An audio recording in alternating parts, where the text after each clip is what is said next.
ஒரு 20, 22 வயசு வரைக்கும் அதாவது எங்கள் அம்மா வந்து என்ன பண்ணுவாங்கன்னா, எனக்கு வந்து என்னுடைய இருதயம் நல்லாகணும்னு சொல்லிட்டு, என்னைக்கு அந்த சேலம் ஹாஸ்பிட்டலில் வந்து டாக்டர் சொன்ன அதாவது கிட்டத்தட்ட ஒரு 7, 8 வருஷத்துக்கு முன்னாடி இருந்தே எனக்கு வேண்டிக்குவாங்க. அதாவது எங்களுடைய மார்க்கத்தில் வந்து என்ன பண்ணுவாங்கன்னா, எங்கள் அம்மா வந்து இந்த தீச்சட்டின்னு சொல்லுவாங்க, இல்லை அக்கினி சட்டின்னு சொல்லுவாங்க.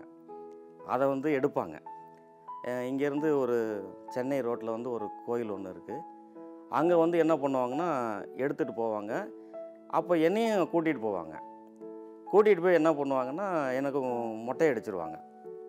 இப்படி ஒன்று மட்டும் இல்லை, கிட்டத்தட்ட பார்த்திங்கன்னா அங்கே மட்டும் இல்லை, சுருக்கமாக சொல்லப்போனால் நான் முடியோடு அலைஞ்சதை விட மொட்டை போட்டு அலைஞ்சது ரொம்ப நாள். ரொம்ப எனக்கு கஷ்டமாகவும் இருக்கும். ஆனால் அவங்க வந்து வேண்டிக்கிட்டு இந்த மாதிரிலாம் பண்ணுவாங்க. சரின்ட்டு நானும் சரி இருக்கட்டும்னு, இதெல்லாம் ஒரு பக்கம், அது ஒரு பக்கம் நடந்துக்கிட்டே இருக்கும். என் முகத்தில் சந்தோஷத்தையே பார்க்க முடியாது.